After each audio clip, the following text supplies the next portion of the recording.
नमस्कार दोस्तों, स्वागत है आपका एक बार फिर से स्कूल एकेडमी के एनसीईआरटी सेक्शन में। चलिए पढ़ते हैं इस अध्याय का दूसरा पार्ट और जानते हैं संस्कृति के बारे में विस्तार से। दोस्तों, संस्कृति के 3 आयाम प्रचलित हैं। पहला संज्ञानात्मक है।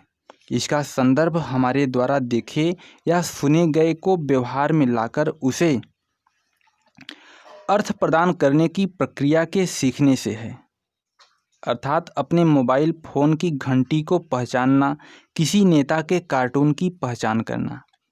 और दूसरा है मानकी, मतलब कि इसका संबंध आचरण के नियमों से है, जैसे अन्य व्यक्तियों के पत्रों को न खोलना, किसी के निधन पर अनुष्ठानों का निष्पादन करना। और तीसरा आयाम है भौतिक। इसमें भौतिक साधनों के प्रयोग से संभव कोई भी क्रियाकलाप शामिल है, जैसे भौतिक पदार्थों में उपकरण या यंत्र भी शामिल हैं। उदाहरणार्थ, इसमें इंटरनेट चैटिंग, जमीन पर कॉलम बनाने के लिए चावल के आटे का उपयोग शामिल है। दोस्तों, आपको ऐसा लग सकता है कि भौतिक संस्कृति विशेष रूप में कला के बारे में हमारी समझ संज्ञानात्मक तथा मानकी क्षेत्रों में जानकारी प्राप्त किए बिना अधूरी है।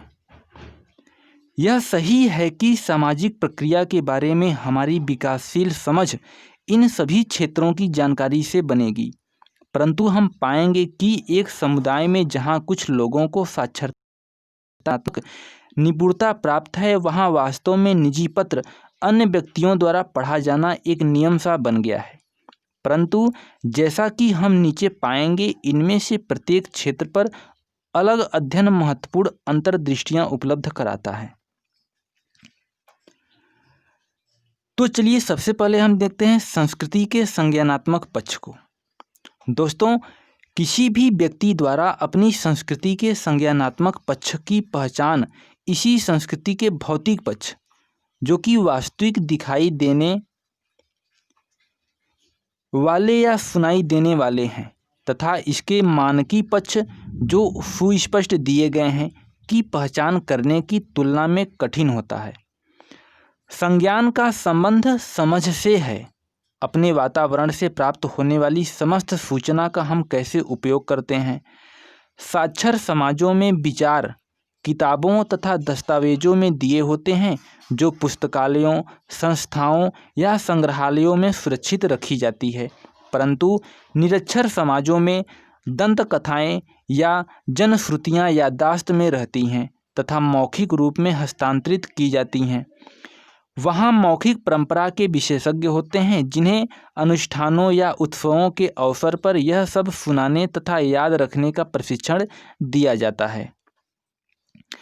आइए विचार करें कि लेखन कैसे कला के उत्पादन तथा उपभोग को प्रभावित कर सकता है। वाल्टर ओंग ने अपनी प्रभावी पुस्तक ओरेलिटी एंड लिटरेसी में 1971 में हुए एक अध्ययन के बारे में बताया, जो यह बताता है कि लगभग 3000 विद्यमान भाषाओं में केवल 78 में साहित्य उपलब्ध है। ओंग सुझाव देते हैं कि अलिखित सामग्री की कुछ निश्चित विशेषताएं होती हैं। इसे याद रखने हेतु आसान बनाने के लिए इसमें शब्दों को बार बार दोहराया जाता है। किसी भी अनजानी संस्कृति के लिखित विवरण के पाठकों की तुलना में मौखिक क्रिया को श्रोता आसानी से ग्रहण करता तथा समझता है।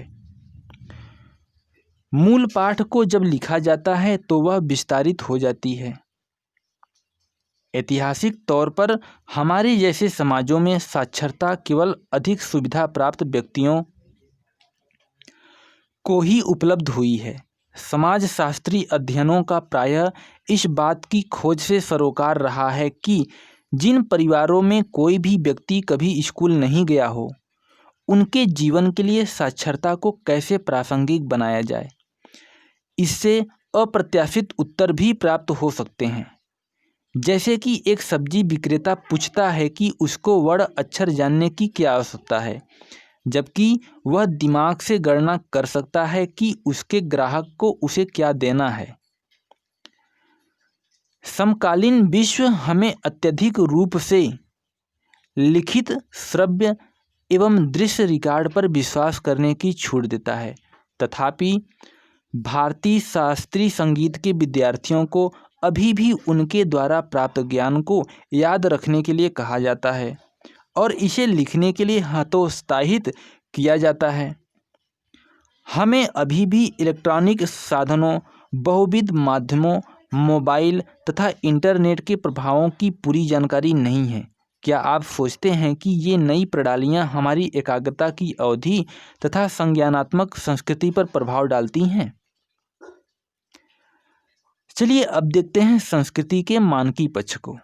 दोस्तों, मानकी पक्ष में लोक रीतियाँ, लोकाचार, प्रथाएं, परिपाटियाँ तथा कानून शामिल हैं। यह मूल्य या नियम ही हैं जो विभिन्न संदर्भों में सामाजिक व्यवहार को दिशा निर्देश देते हैं। समाजीकरण के परिणामस्वरूप हम प्रायः सामाजिक मानकों का अनुसरण करते हैं क्योंकि हम वैसा करने के आदी होते हैं। सभी सामाजिक मानकों के साथ स्वीकृतियाँ होती हैं जो कि अनुरूपता को बढ़ावा देती हैं। सामाजिक नियंत्रण के बारे में हम पहले ही अध्याय 2 में चर्चा कर चुके हैं। मानदंड अस्पष्ट नियम है जबकि कानून स्पष्ट नियम है।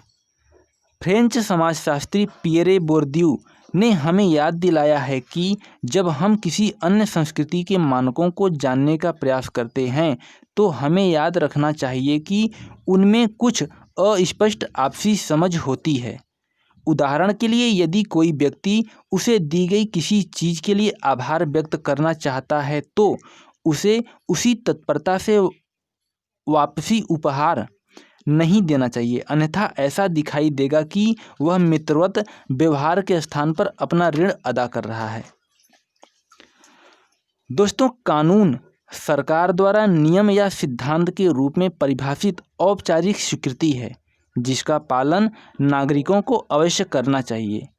कानून स्पष्ट होते हैं, ये पूरे समाज पर लागू होते हैं तथा कानूनों का उल्लंघन करने पर जुर्माना तथा सजा हो सकती है। यदि आपके घर में बच्चों को सूर्यास्त के बाद घर से बाहर रहने की अनुमति नहीं है तो यह एक मानक है। यह केवल आपके परिवार के लिए है तथा सभी परिवारों पर लागू नहीं हो सकता। हालांकि यदि आपको किसी दूसरे के घर से सोने की चेन चुराते हुए पकड़ा जाए तो आपने सार्वभौमिक रूप से स्वीकृत निजी संपत्ति के कानून का उल्लंघन किया है तथा इसके लिए आपको जांच के बाद सजा के रूप में जेल भेजा जा सकता है। कानून जो राज्य की सत्ता से बनते हैं वे स्वीकार्य व्यवहार की सबसे अधिक औपचारिक परिभाषा हैं। जहां विभिन्न स्कूल विद्यार्थियों के लिए विभिन्न मानक बनाते हैं, वहीं कानून उन सभी पर लागू होता है जो राज्य की सत्ता को स्वीकार करते हैं। कानून के विपरीत मानक परिस्थिति अनुसार बदल सकते हैं। समाज के प्रभुत्वशाली हिस्से प्रभुता वाले मानक लागू करते हैं। अक्सर ये मानक भेदभावपूर्ण होते हैं। उदाहरण के लिए ऐसे मानक जो दलितों को समान कुएं या यहाँ तक कि पानी के समान स्रोत से पानी पीने की या औरतों को सार्वजनिक स्थानों पर स्वतंत्रता पूर्वक घूमने की अनुमति नहीं देते। चलिए अब देखते हैं संस्कृति के भौतिक पक्ष को। दोस्तों, भौतिक पक्ष औजारों, तकनीकों, यंत्रों, भवनों तथा यातायात के साधनों के साथ साथ उत्पादन तथा संप्रेषण के उपकरणों से संदर्भित है।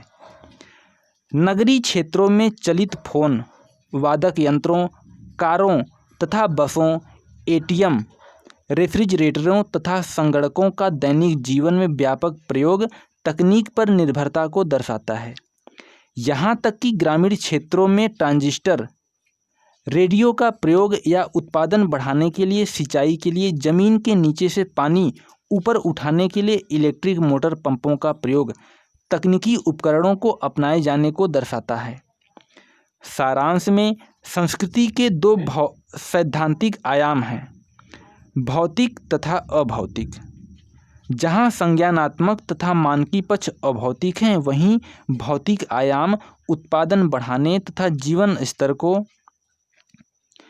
ऊपर उठाने के लिए महत्वपूर्ण है। संस्कृति के एकीकृत कार्यों हेतु भौतिक तथा अभौतिक आयामों को एकजुट होकर कार्य करना चाहिए, परंतु जब भौतिक या तकनीकी आयाम तेजी से बदलते हैं तो मूल्यों तथा मानकों की दृष्टि से अभौतिक पक्ष पिछड़ सकते हैं। इससे संस्कृति के पिछड़ने की स्थिति उत्पन्न हो सकती है जब अभौतिक आयाम तकनीकी विकास के साथ तालमेल बिठाने में असक्षम हों। चलिए अब देखते हैं संस्कृति तथा पहचान। दोस्तों, पहचान विरासत में नहीं मिलती, अपितु यह समाज को इनके दूसरे व्यक्तियों के साथ संबंधों से प्राप्त होती है। व्यक्ति को उसके द्वारा अदा की गई सामाजिक भूमिका ही पहचान प्रदान करती है। आधुनिक समाज में प्रत्येक व्यक्ति बहुविध भूमिकाएं अदा करता है। उदाहरणार्थ, परिवार में व्यक्ति माता पिता या एक बच्चा हो सकता है, परंतु प्रत्येक विशेष भूमिका के लिए निश्चित उत्तरदायित्व तथा शक्तियां होती हैं। भूमिकाओं को प्रभावी बनाना पर्याप्त नहीं होता, इन्हें पहचान तथा मान्यता प्राप्त होनी चाहिए। ऐसा प्रायः भूमिका अदा करने वाले व्यक्तियों द्वारा प्रयुक्त की जाने वाली भाषा को मान्यता देकर किया जा सकता है। स्कूलों में विद्यार्थियों के पास अपने अध्यापकों, अन्य विद्यार्थियों तथा कक्षा में प्रदर्शनों का उल्लेख करने का अपना तरीका होता है। इस भाषा के सृजन द्वारा, जिसमें कुछ कूट अर्थ भी होते हैं, वे अर्थों और उनके महत्व का अपना संसार बनाते हैं। स्त्रियां भी अपनी भाषा बनाने के लिए प्रसिद्ध हैं, जिसके द्वारा वे अपना निजी समय प्राप्त कर लेती हैं, जो कि पुरुषों के नियंत्रण से बाहर होता है। विशेष रूप से ग्रामीण क्षेत्रों में तालाब में स्नान करते समय तथा नगरीय क्षेत्रों में छतों पर कपड़े सुखाते समय एकत्रित होकर। किसी भी संस्कृति की अनेक उप संस्कृतियाँ हो सकती हैं, जैसे कि संभ्रांत तथा कामगार वर्ग के युवा। उप संस्कृतियों की पहचान शैली, रुचि तथा संघ से होती है। किसी विशेष उप संस्कृति की पहचान उनकी भाषा, कपड़ों, संगीत के विशेष प्रकार के प्रति प्राथमिकता या उनके समूह के अन्य सदस्यों के साथ उनकी अंतःक्रियाओं के प्रकार से की जा सकती है। उप संस्कृति समूह एक संबंध इकाई के रूप में भी कार्य कर सकता है, जो समूह के सदस्यों को पहचान देता है। ऐसे समूहों में नेता तथा अनुयायी हो सकते हैं, परंतु समूह के सदस्य समूह के उद्देश्यों से वचनबद्ध होते हैं तथा इकट्ठे होकर इन उद्देश्यों की प्राप्ति के लिए कार्य करते हैं। उदाहरण के लिए, आस पड़ोस के युवा सदस्य क्लब बना सकते हैं ताकि अपने आप को खेलों तथा अन्य रचनात्मक कार्यों में व्यस्त रखा जा सके। ऐसे कार्यों से सदस्यों की समाज में सकारात्मक छवि बनती है। इससे सदस्यों को अपनी छवि सकारात्मक बनाने में ही सहायता नहीं मिलती, अपितु इससे अपने कार्यों को और बेहतर ढंग से करने की प्रेरणा भी मिलती है। समूह के रूप में उनकी पहचान में रूपांतरण होता है। समूह अपने को अन्य समूहों से अलग करने में सक्षम है और इस तरह आस पड़ोस में स्वीकृति तथा मान्यता द्वारा अपनी पहचान बनाता है। चलिए अब देखते हैं निर्जाति केंद्रवाद। दोस्तों, जब संस्कृतियां एक दूसरे के संपर्क में आती हैं, तभी निर्जाति केंद्रवाद की उत्पत्ति होती है। निर्जाति केंद्रवाद से आशय अपने संस्कृति मूल्यों का अन्य संस्कृतियों के लोगों के व्यवहार तथा आस्थाओं का मूल्यांकन करने के लिए प्रयोग करने से है। इसका अर्थ है कि जिन सांस्कृतिक मूल्यों को मानदंड या मानक के रूप में प्रदर्शित किया गया था, उन्हें अन्य संस्कृतियों की आस्थाओं तथा मूल्यों से श्रेष्ठ माना जाता है। हम अध्याय 1 तथा अध्याय 3 विशेष रूप से धर्म पर हुई चर्चा में देख चुके हैं कि समाजशास्त्र किस प्रकार से एक अनुभविक शास्त्र है, न कि मानकी। निर्जाति केंद्रवाद की तुलनाओं में निहित सांस्कृतिक श्रेष्ठता की भावना उपनिवेशवाद की स्थितियों में स्पष्ट दिखाई देती है। थॉमस बाबिंगन टोन मैकाले के भारत में ईस्ट इंडिया कंपनी को भेजे गए शिक्षा 1835 के प्रसिद्ध विवरण में निर्जातीयता का उदाहरण दिया है, जब वे कहते हैं, हमें इस समय एक ऐसे वर्ग का निर्माण करने का भरसक प्रयास करना चाहिए जो हमारे तथा हमारे द्वारा शासित लाखों लोगों के बीच दुभाषियों का कार्य कर पाए। व्यक्तियों का ऐसा वर्ग जो खून तथा रंग में भारतीय हो, परंतु रुचि में, विचार में, नैतिकता तथा प्रतिभा में अंग्रेज हो। दोस्तों, निर्जाति केंद्रवाद विश्व नागरिकतावाद के विपरीत है, जो कि अन्य संस्कृतियों को उनके अंतर के कारण महत्व देती है। विश्व बंधुता पर्यवेक्षण में व्यक्ति अन्य व्यक्तियों के मूल्यों तथा आस्थाओं का मूल्यांकन अपने मूल्यों तथा आस्थाओं के अनुसार नहीं करता। यह विभिन्न सांस्कृतिक प्रवृत्तियों को मानता तथा इन्हें अपने अंदर समायोजित करता है तथा एक दूसरे की संस्कृति को समृद्ध बनाने के लिए सांस्कृतिक विनिमय तथा लेन देन को बढ़ावा देता है। विदेशी शब्दों को लगातार अपनी शब्दावली में शामिल करके अंग्रेजी भाषा अंतर्राष्ट्रीय संप्रेषण का मुख्य साधन बनकर उभरी है। पुनः हिंदी फिल्मों के संगीत की लोकप्रियता को पाश्चात्य पॉप संगीत तथा साथ ही भारतीय लोकगीतों की विभिन्न परंपराओं तथा भांगड़ा और गजल जैसे अर्थशास्त्रीय संगीत से ली गई देन का परिणाम मान सकते हैं।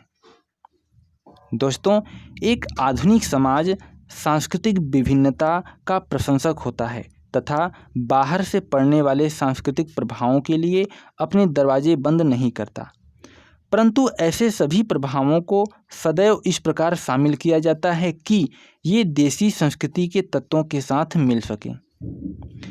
विदेशी शब्दों को शामिल करने के बावजूद अंग्रेजी अलग भाषा नहीं बन पाई और न ही हिंदी फिल्मों के संगीत ने अन्य जगहों से उधार लेने के बावजूद अपना स्वरूप खोया।